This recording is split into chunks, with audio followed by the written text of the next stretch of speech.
जय श्री कृष्णा। आप सभी का दिन शुभ हो। कान्हा जी सदा आप सभी की रक्षा करें, मनोकामनाएं पूर्ण करें। आज वैशाख मास महात्म्य का ये अंतिम अध्याय होगा। इसके बाद अगले दिन से ही आप ज्येष्ठ मास महात्म्य की कथाएं भी सुन सकते हैं। अगर आपने अभी तक भी हमारे चैनल को सब्सक्राइब नहीं किया है तो प्लीज चैनल को सब्सक्राइब करके नोटिफिकेशन बेल को ऑन जरूर कर लीजिएगा, ताकि हमारे चैनल पर हर दिन अपलोड होने वाली सभी वीडियोस की जानकारी आपको समय से मिल सके। और आप सभी का बहुत बहुत धन्यवाद जिन्होंने पूरे वैशाख के महीने में हमारे चैनल पर इन कथाओं को सुना। बहुत सारे भक्त ऐसे हैं जो बहुत सारा प्यार हर दिन देते हैं, कमेंट्स के माध्यम से आशीर्वाद देते हैं। आप सबका भी बहुत बहुत धन्यवाद। तो रसपान कीजिए आज की कथा का। जैमिनी जी कहते हैं, इसके बाद राजा इंद्रद्युम्न ने मन ही मन आश्चर्य से चकित होकर श्री ब्रह्मा जी से पूछा, हे भगवान, यज्ञ के अंत में भगवान विष्णु ने वैसे ही काष्ठ निर्मित स्वरूप धारण किए थे जो रथ पर विराजमान थे। आपने मंदिर के भीतर भी उन्हीं विग्रहों के रूप में भगवान की प्रतिष्ठा की है। पहले आकाशवाणी ने भी मुझसे यही कहा था कि इस अपुरुषेय वृक्ष से भगवान 4 स्वरूपों में अभिव्यक्त होंगे, परंतु इस समय ये एक सच्चिदानंद घन ब्रह्म रूप में प्रतिष्ठित दिखाई देते हैं। प्रभु, अगर आप मुझे इस रहस्य को सुनने का अधिकारी समझते हैं तो कृपया ठीक ठीक बताइए। तब ब्रह्मा जी कहने लगे, राजन, ये काष्ठ की मूर्ति है, अर्थात लकड़ी की मूर्ति है, ऐसा सोचकर तुम्हारे मन में इसके प्रति साधारण प्रतिमा बुद्धि ना हो। आप इन मूर्ति को साधारण ना समझें। वास्तव में यह परब्रह्म का स्वरूप है। जो विदारण करे या दान दे उसको दारू कहते हैं। परब्रह्म परमात्मा स्वभाव से ही सब दुखों का विदारण और अखंड आनंद का दान करते हैं, इसलिए उनका नाम दारू है। इस प्रकार चारों वेदों के अनुसार भगवान श्री हरि दारूमय हैं, वे जगत के सृष्टा हैं। इसलिए उन्होंने अपने को भी दारूमय स्वरूप में प्रकट कर लिया। शब्द ब्रह्म और परब्रह्म में कोई भी भेद नहीं है। प्रलय के समय दोनों एक ही हैं, केवल सृष्टि काल में व्यवहारिक भेद रहता है। अर्थ के अभाव में शब्द नहीं और शब्द के अभाव में अर्थ बोध नहीं होता। इसलिए चारों वेद जैसे शब्द हैं वैसे ही अर्थ भी हैं। भगवान हलधर ऋग्वेद स्वरूप है, नरसिंह जी सामवेद रूप है, सुभद्रा देवी यजुर्वेद की मूर्ति है और ये सुदर्शन चक्र अथर्ववेद का स्वरूप माना गया है। वेद 4 है, ये भेद दृष्टि है। अभेद दृष्टि से सभी वेद वस्तुतः एक ही हैं। राजन, इस प्रकार मैंने तुमसे भगवान जगन्नाथ के भेद और अभेद दोनों ही बता दिए, जिससे तुम्हारे मन को संतोष हो और उसी दृष्टि से भक्ति पूर्वक भगवान की आराधना करो। भगवान सर्व रूपमय है और सर्व मंत्रमय है। जो जिस प्रकार उनकी आराधना करता है उसे वे उसी प्रकार फल देते हैं। इसी महिमा से भगवान विष्णु यहाँ प्रकट हुए हैं। जिसका जितना विश्वास है उसे उतनी ही सिद्धि मिलती है। तुम शुद्ध मन से मन, वाणी और क्रिया द्वारा यह दारू विग्रह अर्थात काष्ठमय स्वरूप धारण करने वाले भगवान गोविंद की आराधना करो और इस मंत्र राज के द्वारा श्री हरि की पूजा किया करो। इस मंत्र से बढ़कर दूसरा कोई मंत्र न हुआ है न होगा। इससे पूजित होने पर भगवान विष्णु तुरंत ही प्रसन्न हो जाते हैं और भक्त वत्सल भगवान अपना परम धाम दे देते हैं। राजन, मैं तुमसे एक तत्व की बात कहता हूँ, ध्यान देकर सुनो। समुद्र के तट पर वट वृक्ष के मूल के समीप नीलाचल पर्वत के शिखर पर निवास करने वाले जो काष्ठमयी मूर्ति के व्याज से साक्षात अमृतमय पर ब्रह्म है, उनका दर्शन करके मनुष्य निश्चय ही मोक्ष को प्राप्त होता है। ब्रह्मा जी ने लोक शिक्षा के लिए राजा से ये सब कहकर पहले प्रकाश में आए हुए भगवान विष्णु के चतुर्विध स्वरूप को प्रकट किया। रथ से उतारते समय जो 4 मूर्तियां देखी गई थी, अब वे ही सिंहासन के ऊपर विराजमान हो गई। ये सब लोगों ने प्रत्यक्ष देखा। इसके बाद ब्रह्मा जी ने द्वादक्षर मंत्र से बलभद्र जी की, पुरुष सूक्त से भगवान नारायण की, देवी सूक्त से सुभद्रा जी की तथा द्वादक्षर अर्थात ओम नमो भगवते वासुदेवाय मंत्र से सुदर्शन चक्र की पूजा की। इसके बाद राजा पर अनुग्रह करने के लिए उन्होंने भगवान से इस प्रकार निवेदन किया। ब्रह्मा जी बोले, भगवान, भक्तों पर अनुग्रह करने वाले देवेश्वर इंद्रद्युम्न दीर्घ काल से आपकी भक्ति करते आ रहे हैं। अब आपका इन्हें दर्शन प्राप्त हुआ। भगवान, यद्यपि आपका दर्शन सायुज्य मुक्ति का कारण है, तो भी ये भक्ति योग के द्वारा आपकी पूजा करने की इच्छा रखते हैं। इसलिए प्रभु आप इन्हें आज्ञा दीजिए, जिससे ये भक्ति योग के द्वारा देश कालोचित व्रत आदि तथा तरह तरह के उपचारों से आपकी पूजा करते रहे। ब्रह्मा जी के द्वारा इस प्रकार निवेदन करने पर काष्ठमय शरीर धारण किए होने पर भी भगवान ने मुस्कुराते हुए गंभीर वाणी में कहा, इंद्रद्युम्न, मैं तुम्हारी भक्ति तथा निष्काम कर्मों से बहुत प्रसन्न हूँ। मुझ में तुम्हारी स्थिर भक्ति हो। करोड़ों का धन लगाकर जो तुमने मेरा मंदिर बनवाया है, इसके भंग हो जाने पर भी मैं इस स्थान का परित्याग नहीं करूंगा। कालांतर में भी जो कोई दूसरा पुरुष यहाँ मंदिर बनवाएगा, तुम्हारे प्रेम से उसमें भी मेरी यही स्थिति रहेगी। मंदिर भंग होने पर भी मैं इस स्थान का कभी त्याग नहीं करूंगा। जब तक ब्रह्मा जी का दूसरा परार्थ पूरा होगा, तब तक इस काष्ठ में विग्रह से ही मैं यहाँ निवास करूंगा।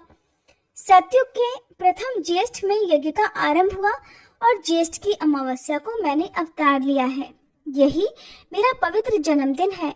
उस दिन महास्नान की विधि से प्रत्यर्चा में अधिवास पूर्वक मुझे स्नान कराना चाहिए। ऐसा करने से मैं कोटि जन्मों में उपार्जित पाप राशि का विनाश कर डालूंगा। उस दिन मेरा दर्शन करने वालों को संपूर्ण तीर्थों, यज्ञों और दानों का फल प्राप्त होगा। वट वृक्ष के उत्तर एक सर्व तीर्थ में कूप है, उसे खोदकर प्रकाश में लाओ।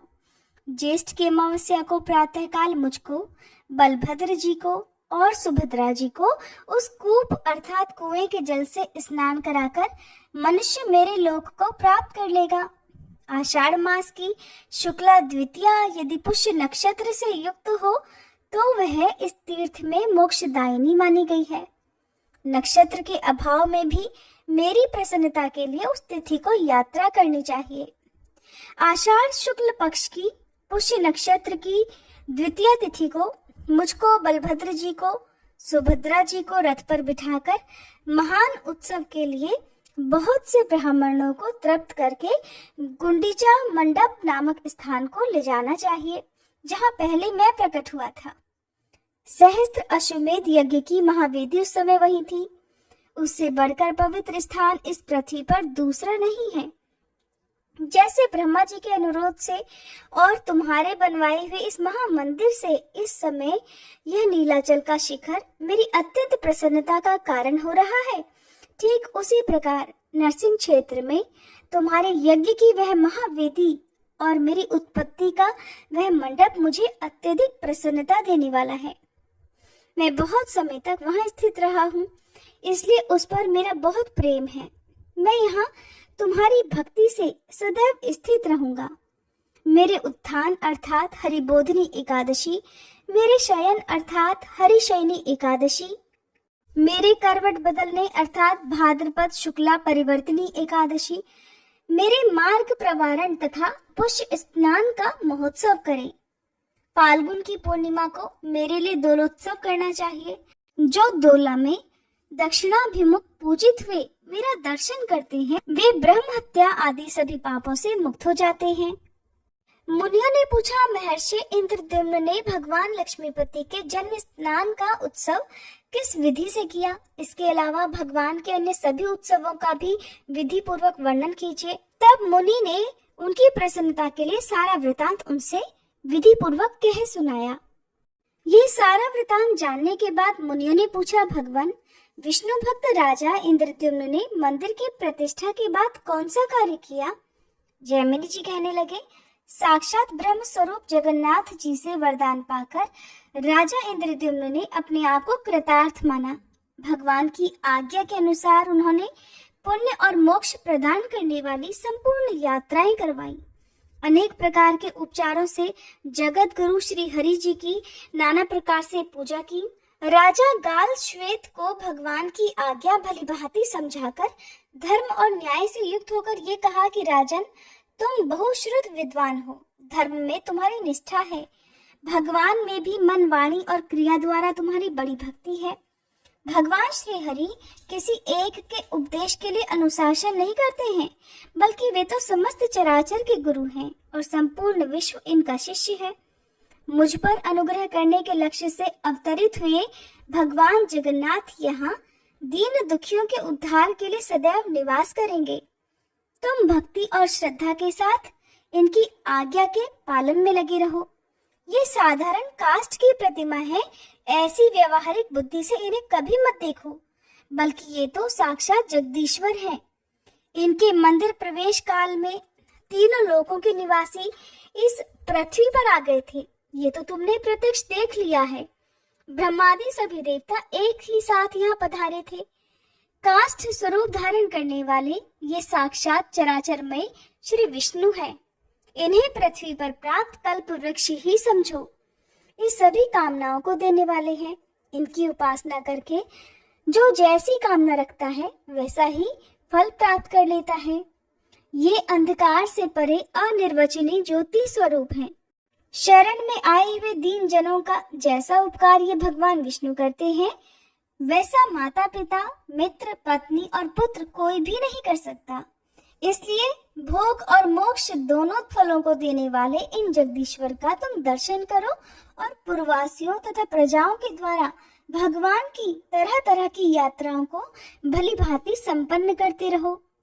राजन, सभी राजाओं के लिए धर्म का मार्ग एक सा ही है।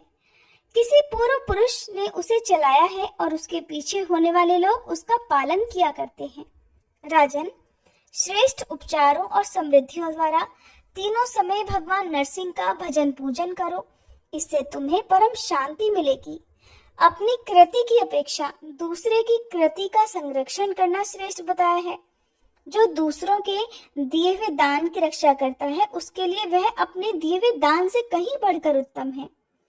ये सुनकर राजा श्वेत ने राजा इंद्रद्युम्न के आदेश को गुणयुक्त माला की तरह शिरोधार्य कर लिया। राजर्षि इंद्रद्युम्न भी भगवान पुरुषोत्तम को प्रसन्न करके फिर नारद जी के साथ ब्रह्मलोक चले गए। हे ब्राह्मणों, ये मैंने आपसे पुरुषोत्तम क्षेत्र के उत्तम महात्म्य का वर्णन किया। वहाँ नित्य निवास करने वाले दारू ब्रह्म जगन्नाथ जी के महात्म्य को जो भक्ति पूर्वक सुनता है, उसे अनेक अश्वमेध यज्ञों का फल प्राप्त होता है। स्वामी कार्तिकेय जी के बताए हुए अर्धोदय योग की अपेक्षा इस विष्णु महात्म्य के कीर्तन का पुण्य कहीं अधिक है।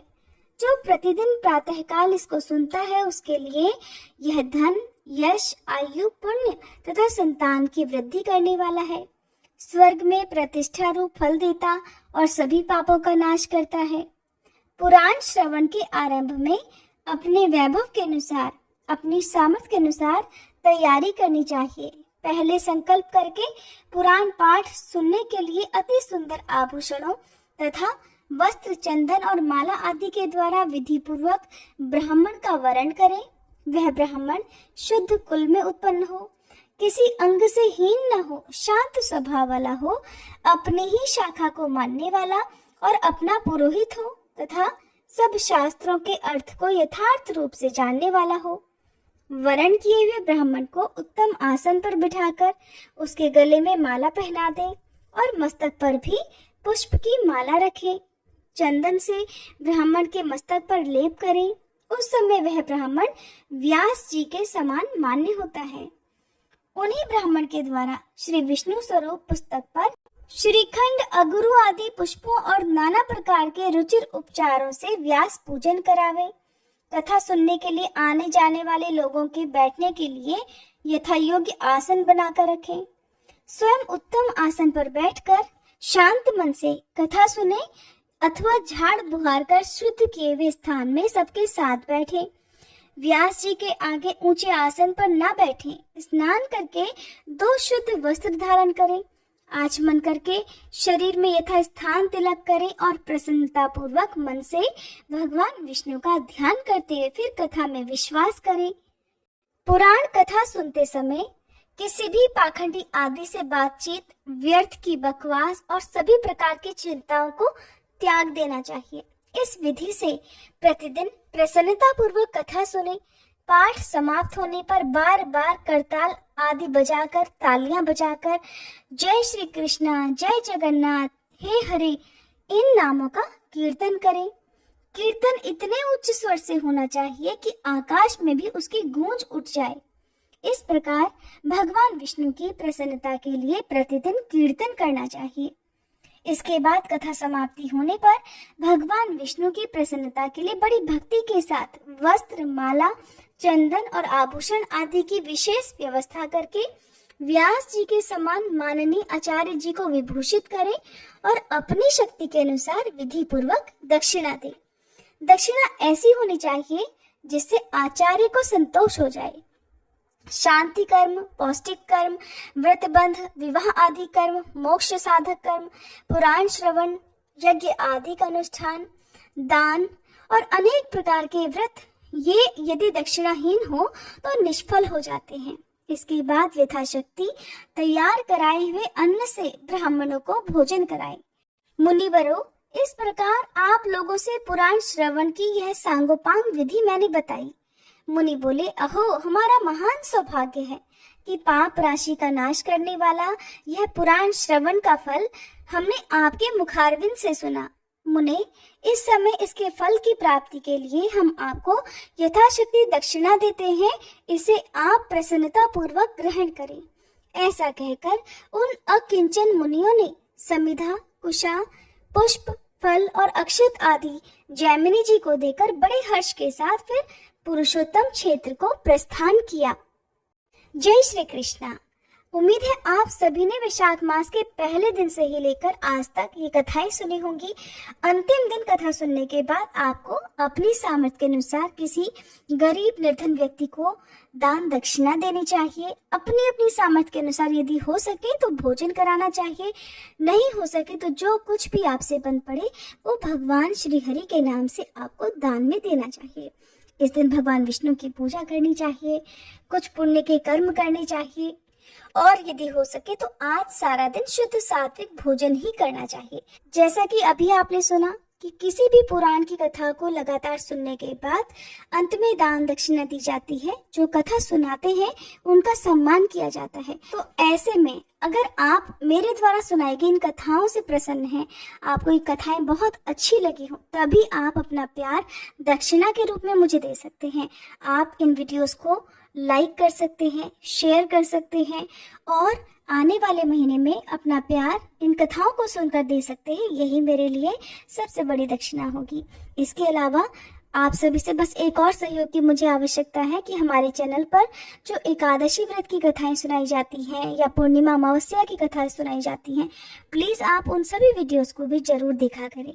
उम्मीद है आज आपने वैशाख मास महात्म्य का ये अंतिम अध्याय सुना होगा। आपका बहुत बहुत धन्यवाद जो आपने अपना कीमती समय निकालकर इन कथाओं को दिया।